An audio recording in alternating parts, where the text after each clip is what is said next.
When you take people out of their everyday environment, you instantly activate wonder. People who have trips booked are happier. Once you're taken away from your regular environment with the regular inputs, your mind starts to think, well, what is possible? Doing the pattern interruption, they're going to come up with brighter ideas, spend more time with their family. And then we discovered we're not serving a segment of the market that we should be serving. There's all these people who are interested in what we have to say, but we don't have anything to offer them right now. Designing something that people want. AI is getting rid of those disruptions because you're just so in the pathway. And how do you make sure that AI becomes a competitive advantage? The coolest thing about the customer journey for Flights Club, we know they're going to have a better life. Welcome to the Always Business Class podcast, hosted from me, Steve Hui, and Steve Pirie-Nally. Today we have a very special guest. It's the guest actually, I guess I got to quote up front, it's actually Steve Pirie-Nally's wife, Sarah Pirie-Nally. But I met Sarah 10 years ago. You met me before Steve. But way before Steve. I only met Steve in the lift, but I actually met you, and you shared a photo with me. Yep. I sat next to you. Yeah. We were sat next to each other at dinner. I remember you, but I didn't know we sat next to each other. How awesome. That's the beauty of Facebook memories. Yep. But Sarah, I met Sarah more than 10 years ago, but Sarah had then went on to do some amazing things, and their lives reconnected. So you're a former chief design officer. Is that an officer? Yeah.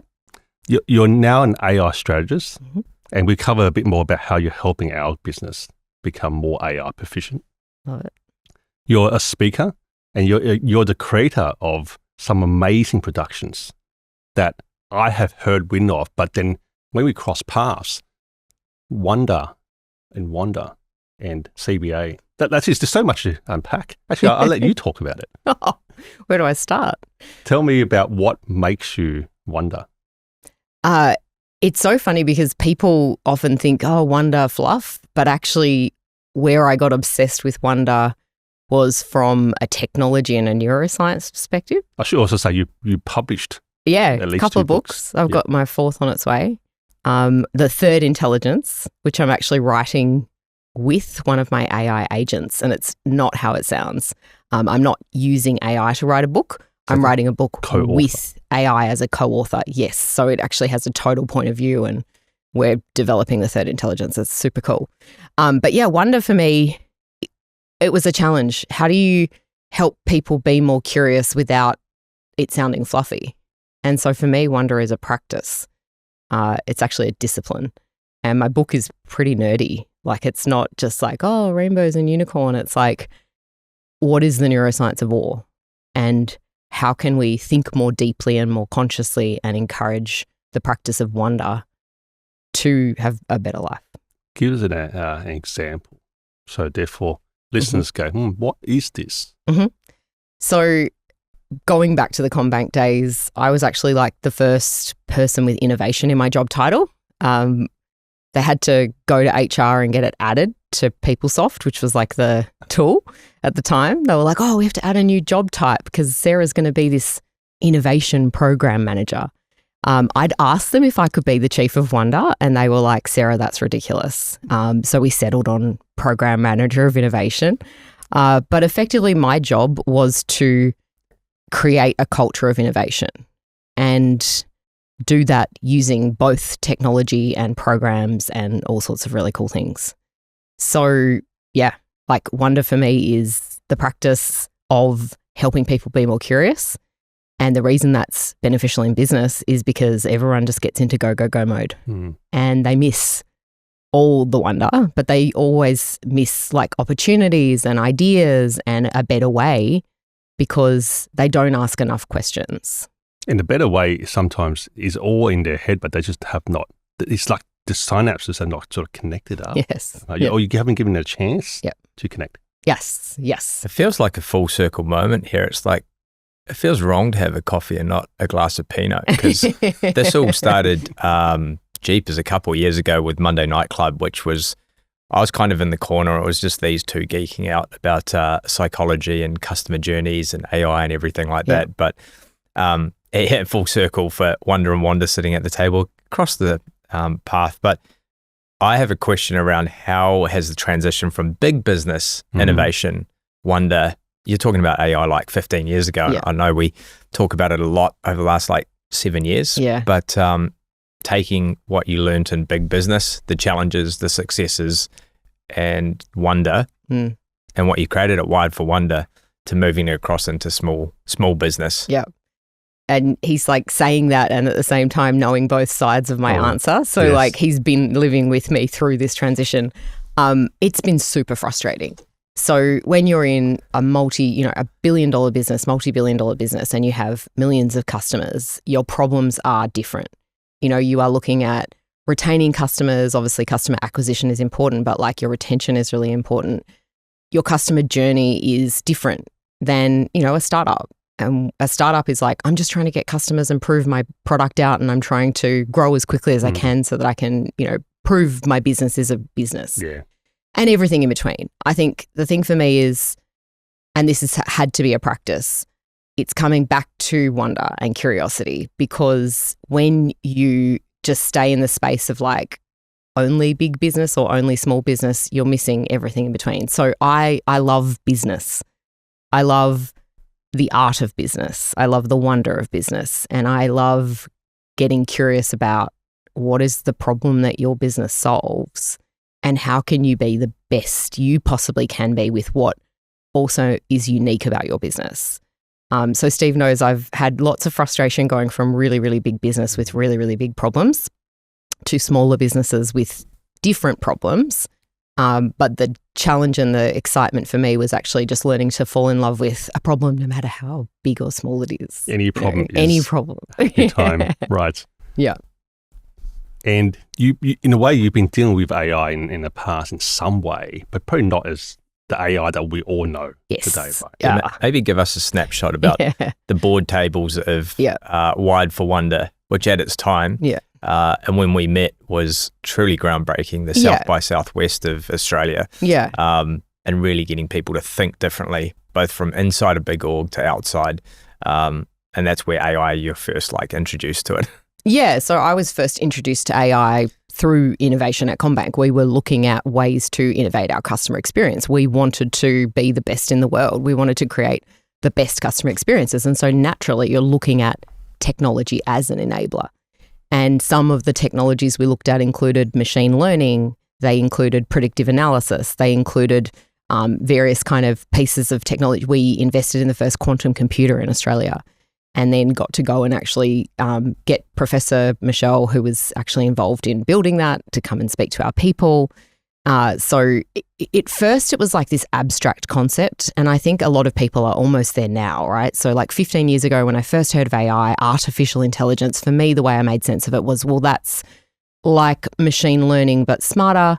Machine learning is obviously if this and that, like the machine is able to analyze the data and start to make new decisions based on the information that's coming in. So the next kind of step, it was like, oh yeah, that'll just be like a smarter version of that. But it's not. Mm-hmm. And I think the AI that people are playing with today is so exciting. I just was on a WhatsApp thread with school because all the mums were like, oh, for God's sakes, like these newsletters are doing my head in. I just wish I had an AI to summarize it for me. And I was like, I can build that for you guys. Who wants a workshop, It can solve everyday friction points for everyday Australians. And that's what excites me so much. It's in your pocket. And where we were spending millions and millions of dollars on these pieces of technology, it sounds like it comes Software. in a box, or like it sits in a data center. Or just remember trying to explain cloud technologies to a group of students like 15 years ago and just struggling with that at the time. But everyone just accepts now that like technology's everywhere. It's wireless. You can get it on the go. You can download something. You can open a window. You can ask a question. And I'm excited because it's so much more accessible. But I think we're only just touching the surface of what's possible there. Yeah, I think our minds can't catch up with the speed of innovation that's coming through. Yeah, and like actually your brain's not catching up. No, if you look at the neuroscience of it, like humans are carrying so much neurological debt right now. And what that means is like imagine you've like built a web page and then you just don't use it anymore. Like your brain has built this stuff that it just doesn't use anymore. And so like active pruning of your brain, of your mindset is one of the skills of the 21st century. Like taking time to unlearn things and consciously learn new things is a way of like keeping mental agility when it comes to new concepts. That's my mind is blank already. This is the first time I've seen Steve mind blank. And so obviously we can talk from a wonder and wander and what we've co-created together from taking the mindset and the knowledge and neuroscience and building it into travel, and whether that was taking 150 to Antarctica and actually weaving the curation of that experience to the humans, the environment, and the notion of this wonder mindset where the book actually came out. So talk to us about like wonder mindset, and obviously where you're moving to this sort of conductor notion is when me and Steve started using AI. Steve was first, it was ChatGPT. It's like, oh, we've used this thing. So for someone that's got so much knowledge in their brain, accountant numbers, to then be able to build something, and then we started to use it. But then we went down one big path, and you kind of opened up the idea of curiosity and wonder to look at other tools, which didn't just mean our productivity and our ability to do things just went through the roof. So talk about like wonder mindset. Yeah. And it's I might bring a bit more structure to it, because what you guys were doing is you were tinkering with AI, and that's so fun. And like people can get a quick win. You know, you can build something you weren't expecting. You can eliminate something that was hard in the past. So you can get those quick wins really quickly. And those like leverage points are pretty easy to see up front. You know, you can save 5 hours here, 5 hours there, happy days. But where you guys have evolved to, and I'm so proud, you guys are like A+, is that you are now orchestrating with tools and using AI as a tool. So AI isn't a strategy, right? And I mean AI, a lot, at the moment people like throwing AI at their business. They're like, oh, AI. Even like that shoe company the other day was like, oh, we're an AI company, and their prices went up. And I was just like, oh my God, this is the most ridiculous thing. Yeah, it was the most ridiculous thing I have seen in so long. I was like, that's crazy. AI is not a strategy. AI is an amazing tool that can extend your reach, that can help you make your experience better, that can, you know, take all of your knowledge and like amplify your goodness, right? If it's used well. And so you guys went from using tools and experimenting with them to actually building a second brain. And now as you onboard new people into the company, you're able to invite them into your Claude, and you've got your brain, you've got SOPs, you've got ways of working, you've got this actual operating system, and then you've got other tools that you then use around that. And so it's become a workflow that enables your business and your strategy, rather than we use AI and we're cool. You know? I think that's key, especially for a lot of businesses, because obviously we're talking to businesses day in and day out, and over sort of 200 discovery calls with, and being able to have Fathom connected to actually get a deeper understanding of the nuances between our customers, and then be able to pull that together so we can help. Like it helped us build a product and explore, didn't it, really? I think it helps us really articulate and solve the problem of people. So when customers talk to you about the problem, we can work out actually how big is this problem, and how we can understand this problem, and how we can then structure our service to solve the problem. Whereas in the past, you would go, oh yeah, one person said that, we're not going to fix that. Or you'd go and spend 50K with a market research company to go and validate your kind of thinking, right? Up to 500K, and the depth of research that you guys are able to do. And obviously they ask for permission when they're recording the calls, and then they're able to kind of use that insight, and it's really super Maybe rich. Give us a bit of a look at the customer journey and the build process of appreciative inquiry, and how we kind of, you took us through that double D process. Yeah, so when he says double D, it's not a cup size. It's a revered design process. Anyway, it's a revered design process. So it's actually the British Design Council came up with the double diamond. Human-centered design is a discipline that's been around for a really long time, and actually it came out of multiple disciplines within universities. The engineers were looking at it, the designers were looking at it, and what it kind of created was this common language around solving wicked problems with humans at the center, so that you get the best solution, in a nutshell. But the double diamond is beautiful because it visually represents the process that you go through, where you start with a presenting problem, an opportunity, something of interest, and then you ask questions to really understand that. So you unpack it.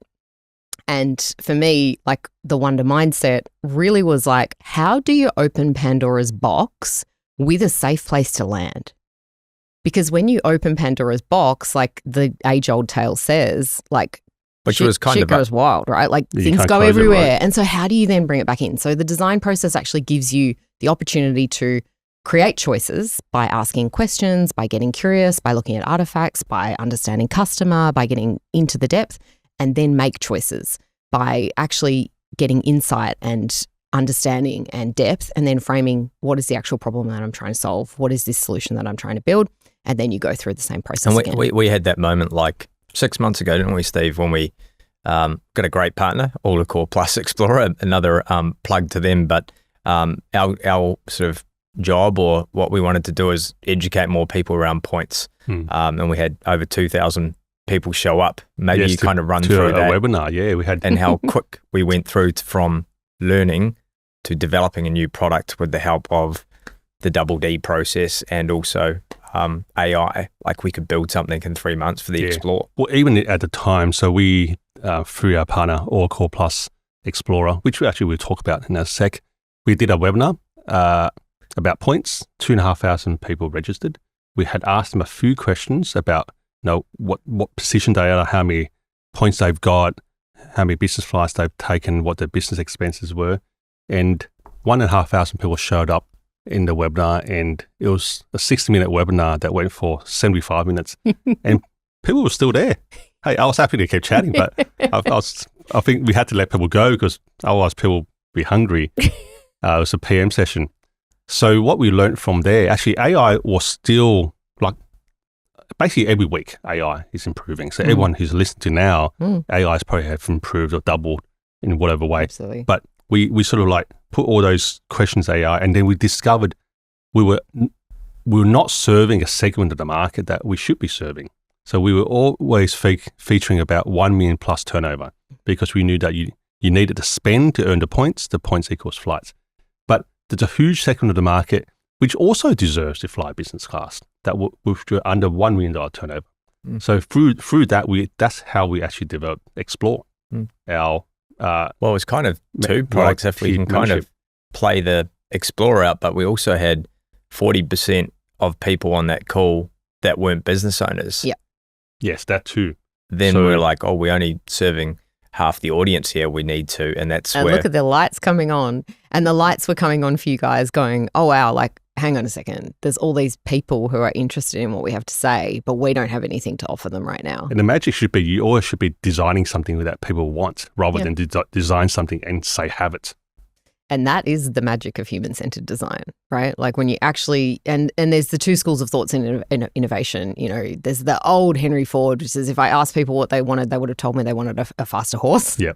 And then there's the discipline of actually when we look at like the friction that people are experiencing in their lives or opportunities to design or architect joy, we as designers can create magic for people, you know, without having to like ask them, do they want a faster horse? Yeah, so you guys have done that, and it's a really elegant, beautiful product. And the fact that you got like so many sales in your first week, oh, hello, that's like the best kind of validation you can get with a go-to-market, right? Yeah. So, and I think when we think about that, I'm thinking about what are we trying to deliver? We're trying to give people more holidays, give people more travel joy. Monday Night Club, we used to sit around and honestly, the conversation always came back to, how can we just get more people traveling? Yeah. Because travel, like Steve's, one of his businesses was called Travel is Living.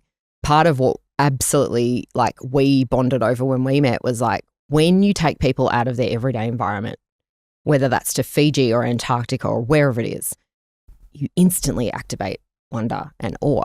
Yeah. And in that state, in that little altered state, people are more open-minded, they're more curious, they're more open, they're nicer. It could just be a staycation hotel because it literally is like once you're taken away from your regular environment with the regular inputs and seating arrangements and things like that, your mind starts to think, well, what is possible? Like there's this interesting story, and I think it plays true in every household, is the seat at your dinner table is a seat forever. Why do you always sit at the same spot? We don't, and We that's don't. because we don't because we're like obsessed with. Because you're deliberately Correct, we're understanding deliberate and that. we're practicing wonder, and that's the idea. Is like Sarah gets me to put the watch I on my do. other arm, and it really does it's mess annoying with you. for people. I often get people to. It's the first way I like to mess with people's minds because any sort of pattern disruptor is going to awaken your synapses and get you to connect different dots in seemingly different ways. So put your watch on the opposite hand. Instead of catching the train tomorrow, force yourself to catch the bus. You might be late. You will be late because you'll be looking, you won't know what time you're it figuring is. it out. But like that newness, that opportunity to do something you've never done before pushes you outside of your comfort zone. That's what makes you smart. Correct. Yeah. It makes you so much smarter. And honestly, if I'm not uncomfortable, then I'm not learning. That's it, right? Well- So like we have a lot of discomfort in our lives, don't we, Steve? Because we're always optimizing. We're always changing things. You know, the kids can sometimes hate it. They're like, oh, couldn't we just be a boring family? I think everyone thinks AI around, like you see the Instagram, you see the YouTube, and then you get fed the new tool, the new magic, the get leads for free and everything. And I suppose when you just shared that about changing the watch to the other arm to have a pattern disruptor, AI is getting rid of those disruptions because you're just so in the pathway and you pick your channel that actually travel and experiences and pattern disruptors outside the digital environment is only just going to become... Friction is good. Yeah. You know, like friction is really good. If you think about any time you've had conflict or friction or some sort of discomfort, usually, and it might not be straight away, but usually it's followed by some sort of upgrade or change or movement in some way. Because your mind has now found a way to fix that friction. Totally. And you sometimes discover a better way.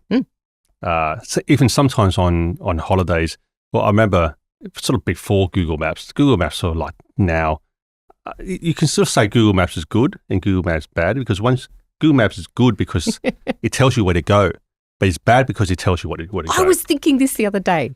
And I was thinking the times when I go, Google, I'm not going to listen to you, I'm going to go my own way, and I get like 2 or 3 minutes off the journey. And it's a game for me. It really messes with me in the car. She won't turn left when it says turn left. He's like, what are you doing? And I'm like, I just want to see. I just want to see if I can outsmart Google. And I do. And I love it. And I think that is part of playing with life. And like, for me, that's living the wonder mindset. The wonder mindset is like starting to move into that space where you question everything. You're curious. You are full of awe, but you're then like pulling through those rich insights somewhere. So for me, that was the difference between just wondering for wondering's sake. Curiosity, cool, nice. But like, I'm also a corporate girly, right? So I have built into my DNA, what is the ROI? What is the ROI? What is the ROI? So like, I'm always looking for the ROI. I'm looking for the ROI on my wonder. And so if I'm going to like... We're ROE people, return on expenses. Totally. And I'm ROW, return on wonder. Oh, okay, here we go. Dropping all the acronyms now. So now that feeding into your AI strategy, that wonder, that also it's wonder and also structure. Correct. Combined. Correct. And for me, a lot of people are throwing AI. I've said this before. They're throwing AI at their businesses. They're looking to make things cheaper, which is like the biggest problem that I see.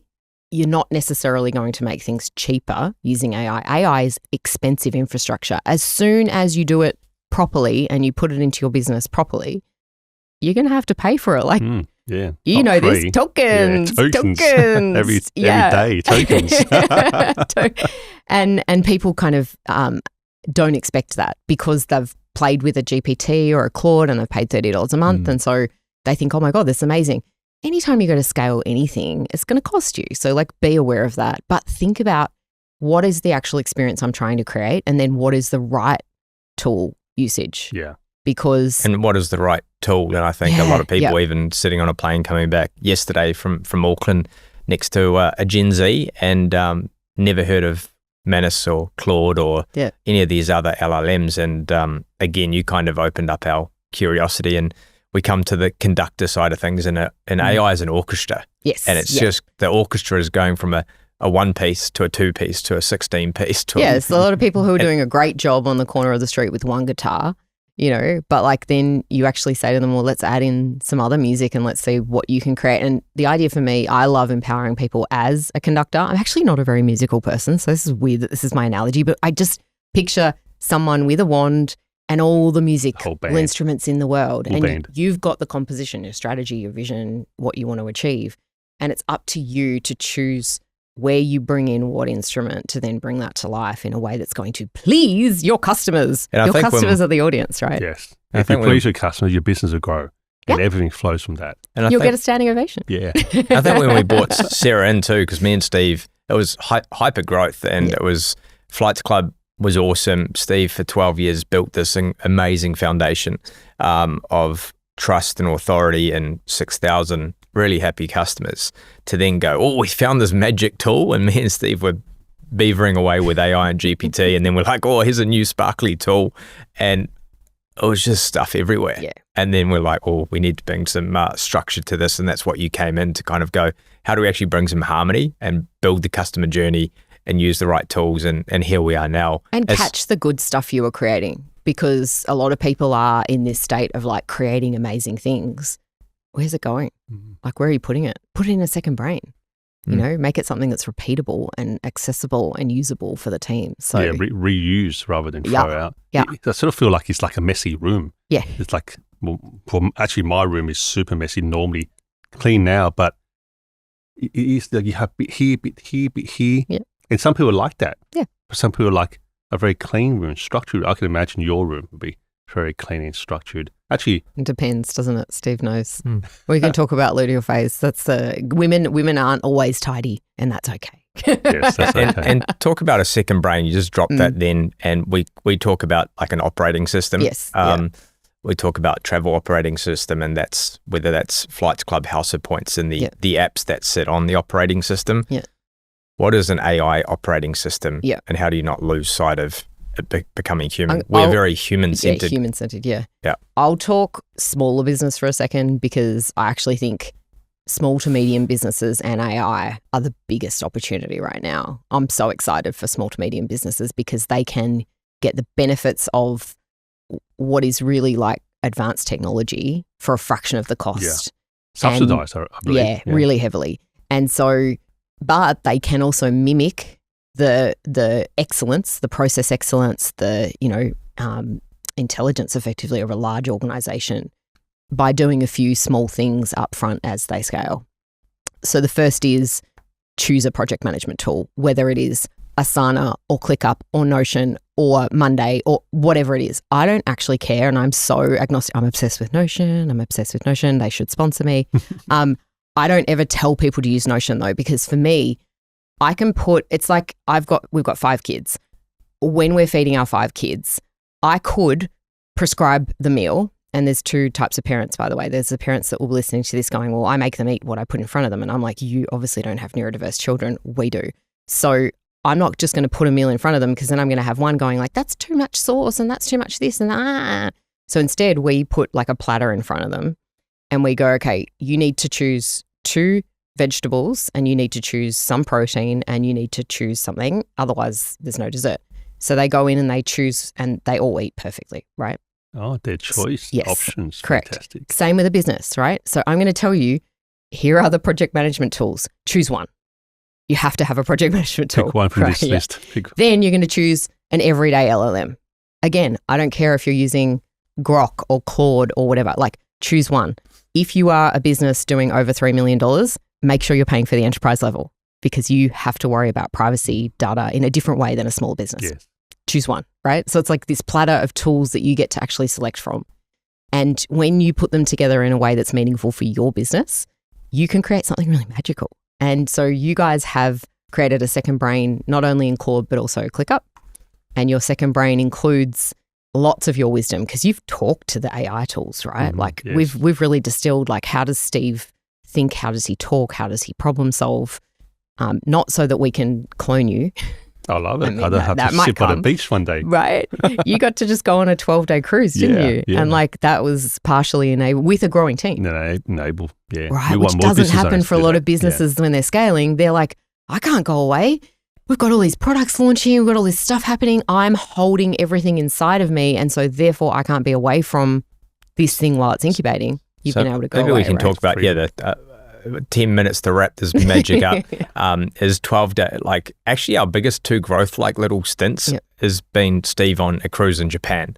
And because we've got this centralized second brain, that the knowledge has kind of been downloaded, and we have a team that, we've been able to spin up 3 travel websites in the space of 2 weeks. Completely designed by AI, obviously with a lot of tinkering and guidance. Yep. But I think the magic of the second brain is it contains accurate information.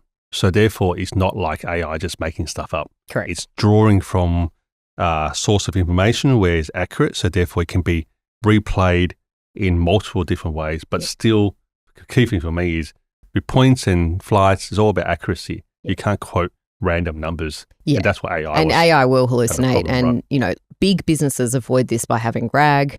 Smaller businesses can avoid this by using one of these tools effectively as a RAG, which then gives them that opportunity to make sure there's accuracy in the customer experience, which we know is so important. It's just being able to have that operating system that's been tried and tested, and the guardrails in place, and the human-centered across it, means that actually our humans in the organization are doing better jobs, tooled with better knowledge, better responses. It means that the whole team can now rely on the system to give them the information, the accurate information you need, without having to ask you. And even for me, like sometimes I can't remember like what's what. So I have to rely on the system to see. And with points changing all the time, your memory remembers one number, but no, that was like 6 months ago. Yeah. It's a different number now. So you have all these memories that you don't even know which one's correct anymore. Yeah. So you've got to rely on the system. Me and Steve actually have a task that happens, and it's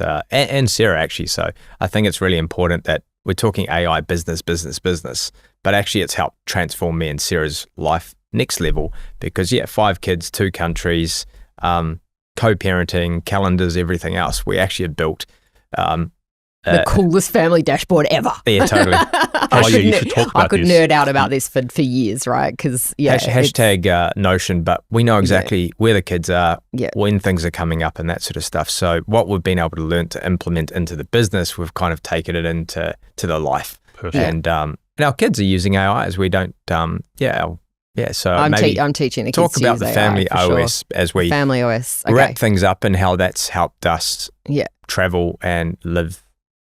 Yeah, because I think we could have sat here and talked all the technical stuff about AI, but what's more beneficial for people is when they actually feel the power of AI in an everyday use case. And for us, the everyday use case is, the reality of 5 children in 4 schools in 2 countries is that's a lot of newsletters, and that's a lot of WhatsApp groups. There's a lot of games and things and stuff to remember. Like the cognitive load of that alone requires like a full-time, assistant. And so we built one, and that's been phenomenal. I actually missed the Mother's Day lunch last week, and that was because I didn't check my AI news briefing. I checked the WhatsApp group. My AI news briefing had the right time, and the mothers had put the wrong time in the group. And I was like, human error. That's like absolutely crazy. But our family operating system has been a game changer. Being able to get all of the bills from Steve's inbox and my inbox and have that in one bills inbox, so that I can like see that, because like I'm our family finance manager. CFO on both sides, Chief Family Officer and Chief Financial Officer. And one of the pain points or bugbears for me was like I'd get a letter reminding us to pay a bill, and I'd be like, Steve, I didn't even know about this bill. And he's like, oh, whoops, I should have emailed that to you.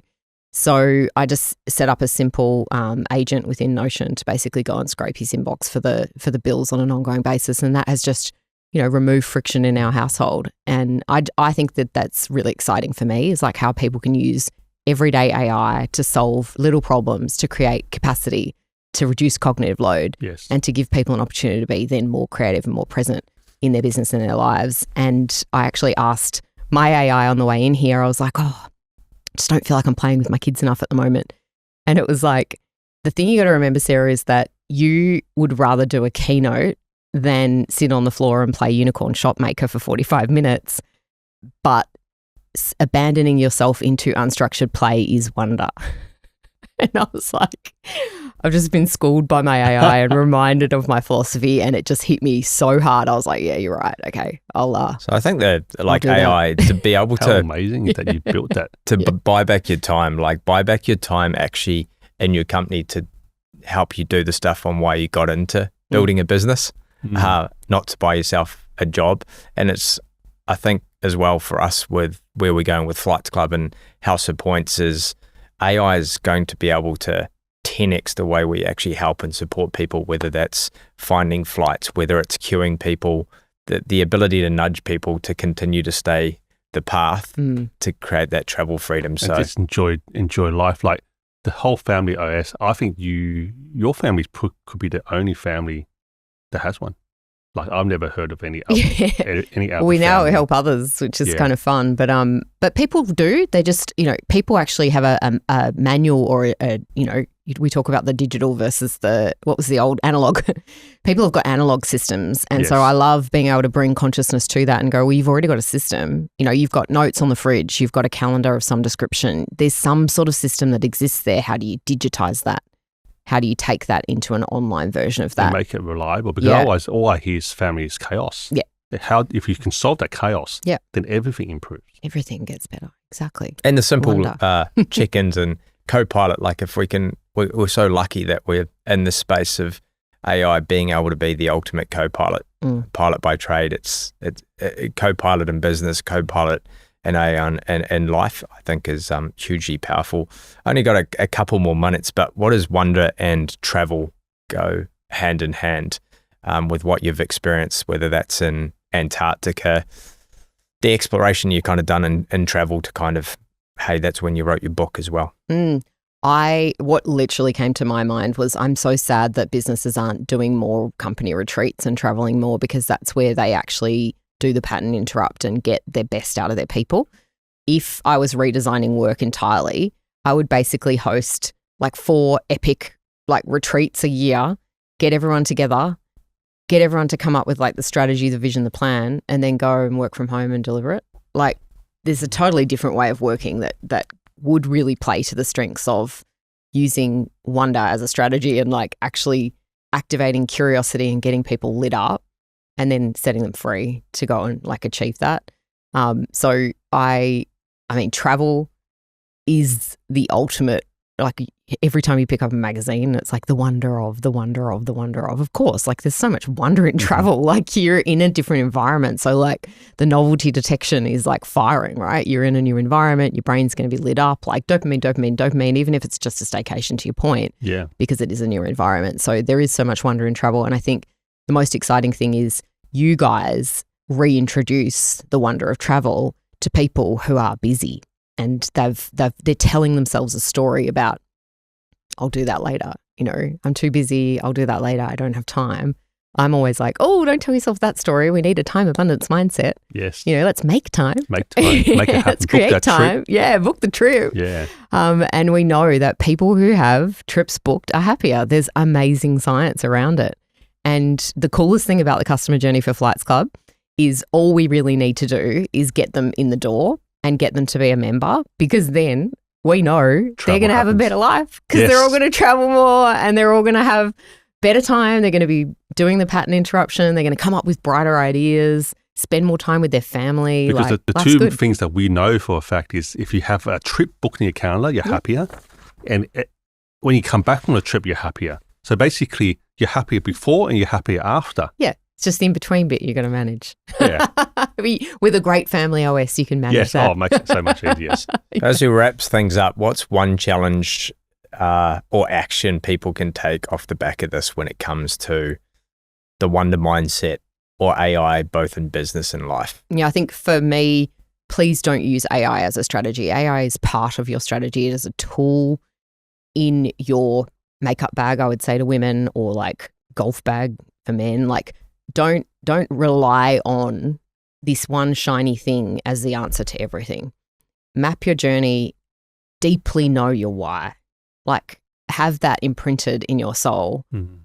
And when you are using technology to enhance your experience, make sure it enhances the experience. Like, if you're going to go and put a whole heap of agentic AI into your business and have a whole heap of bots, and then suddenly you've got churn, like customers are just like running away because they're like, I didn't want to talk to a bot. I liked it the way it was before. You have not made your business better. You may have made it cheaper, but you've not made it better. So the biggest thing I want people to remember is know your why, deeply, deeply understand your non-negotiables. What are your like design principles? How do you make choices in your business?